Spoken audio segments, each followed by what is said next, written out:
Bismillahirrahmanirrahim. Alhamdulillahirrabbilalamin. Wabihi nasta'inu ala umurid dunya waddin. Wassalatu wassalamu ala ashrafil anbiya'i wal mursalin. Wa ala alihi wa sahbihi ajma'in. Nama ba'd. Asyhadu an la ilaha illallah wa asyhadu anna Muhammadan abduhu wa rasuluh alladzi la nabiyya ba'da. Assalamualaikum warahmatullahi wabarakatuh. Perkenalkan, saya Edfitri Muftahatul Syawal dari jurusan Ilmu Pendidikan Agama Islam Universitas Pendidikan Indonesia. Jadi video kali ini dibuat dengan maksud untuk memenuhi ujian akhir salah satu mata kuliah, yakni Tafsir Tarbawi. Dan di sini saya akan membawakan topik terkait peserta didik dalam pendidikan Islam. Adapun sub-sub bahasannya terdiri dari ayat Al-Quran tentang peserta didik, kemudian kisah di dalam Al-Quran tentang peserta didik, serta sikap peserta didik kepada pendidik. Baik, langsung saja kita membahas poin yang pertama. Bagaimana sih hakikat daripada peserta didik di dalam Al-Quran? Dapat kita jumpai di dalam Al-Quran surat Al-Baqarah ayat 31 yang bunyinya A'udzubillahi minasyaitonirrajim. وعلم آدم الأسماء كلها ثم عرضهم على الملائكة فقال أنبئوني بأسماء هؤلاء إن كنتم صادقين.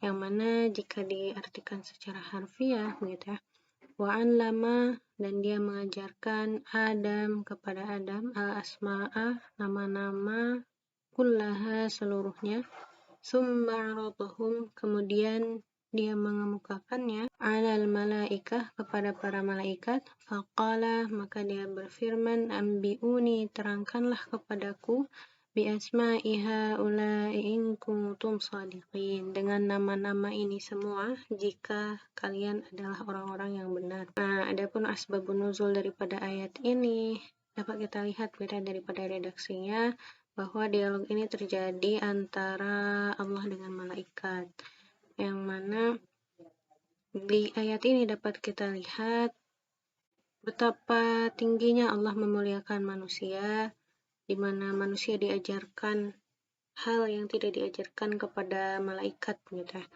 Maka dari itu kita sebagai manusia perlu beriman kepada Allah. Adapun kisah ini atau ayat ini merupakan lanjutan daripada ayat sebelumnya yang menceritakan terkait kekafiran orang-orang kafir gitu ya, terkait orang-orang kafir yang mana mendustakan nikmat atau kemuliaan yang Allah berikan kepada manusia begitu. Sehingga ayat ini menjadi pengingat begitu bagi manusia untuk senantiasa beriman kepada Allah. Adapun makna global daripada ayat ini dapat kita temui bahwa Allah mengajarkan kepada Nabi Adam terkait nama-nama, tugas, serta fungsinya begitu ya. Dari ayat ini dapat kita jumpai bahwa manusia merupakan makhluk yang dapat dididik dan harus dididik begitu. Sebab saat manusia dilahirkan sebagai bayi begitu, sebagai bayi manusia belum memiliki apapun gitu ya, tidak dapat berbuat apa-apa gitu dalam artian itu. Maka dari itu perlulah pengajaran atau manusia perlu melewati proses pendidikan yang dilaksanakan oleh manusia lainnya gitu. Bercerita tentang Nabi Adam, seperti yang kita ketahui bahwa Nabi Adam merupakan manusia pertama, sehingga yang menjadi pendidik daripada Nabi Adam itu sendiri adalah Allah sendiri. Bagaimana pendidikan yang Allah berikan? Tentu pendidikannya spesial begitu ya, langsung dari penciptanya, yang mana Allah mengajarkan secara langsung terkait nama-nama, kemudian Allah memberikan daya pikir kepada manusia, kepada Nabi Adam untuk mengetahui, untuk memahami apa yang Allah kemudian ajarkan.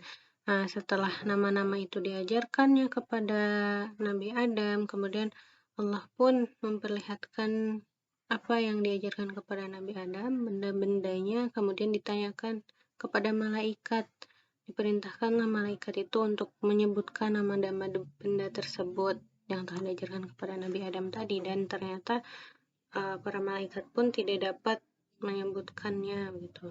Nah, hal ini memperlihatkan bahwa betapa mulianya begitu ya manusia, sedangkan malaikat Allah berikan keterbatasan terkait pengetahuan gitu, sehingga terlihatlah keunggulan seorang Adam gitu ya. Nah, pada akhirnya Nabi Adam lah yang dijadikan sebagai khalifah di bumi begitu. Maka dapat kita simpulkan sebagai khalifah, ya jelas kita memerlukan pengetahuan yang banyak serta kemampuan dan daya pikir yang kuat. Berbicara terkait pendapat para mufasir di dalam tafsir Al-Munir, Al-Asy'ari, Al-Jubai, dan Al-Ka'bi berargumen dengan ayat, dan dia mengajarkan kepada Adam nama-nama seluruhnya.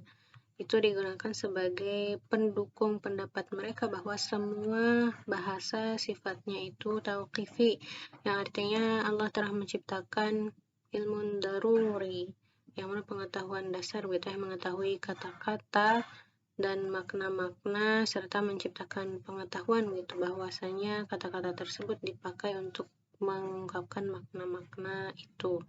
Saat kita menganalisis ayat ini, akan kita jumpai bahwasanya peserta didik adalah seseorang yang sedang bertumbuh dan berkembang baik secara fisik maupun psikis untuk mencapai pendidikan gitu, sehingga tercapailah tujuan daripada pendidikan. Adapun objek daripada peserta didik itu sendiri adalah seluruh manusia gitu ya, seluruh manusia yang tentunya mesti dididik oleh ahli-ahlinya. Setelah menganalisis ayat ini, akhirnya kita jumpai bahwasannya manusia perlulah pendidik. Dan setiap yang memerlukan pendidik, maka disebut peserta didik. Nah, peserta didik adalah makhluk yang mana sedang menjalani proses gitu ya, proses pembelajaran, perkembangan, juga pertumbuhan yang menurut fitrahnya, sehingga ya perlu pengarahan untuk sehingga berkembang kepada arah yang lebih optimal gitu. Adapun peserta didik adalah subjek sekaligus objek daripada pendidikan itu sendiri. Maka ini menjadi sebuah motivasi gitu ya bagi para pendidik, yang mana hendaknya kita tidak membatasi peserta didik hanya sebagai objek pendidikan, tapi juga memberikan kebebasan kepada peserta didik untuk berekspresi.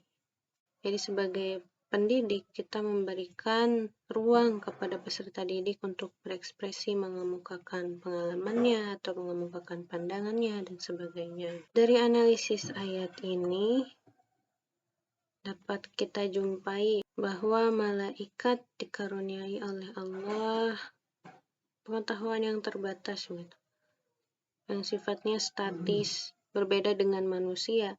Manusia Allah karuniai dengan kemampuan berpikir, kemudian pengetahuan yang dinamis, kreatif, serta inovatif. Kemudian saat berbicara terkait bagaimana sih kisah di dalam Al-Quran terkait peserta didik, dapat kita jumpai di Al-Quran surat Al-Baqarah ayat 132 yang bunyinya A'udzubillahi minasyaitonirrajim. Wa wassa biha Ibrahimu banihi wa Ya'qub ya baniya innallaha astafa lakumul ladzina fala tamutunna illa wa antum muslimun.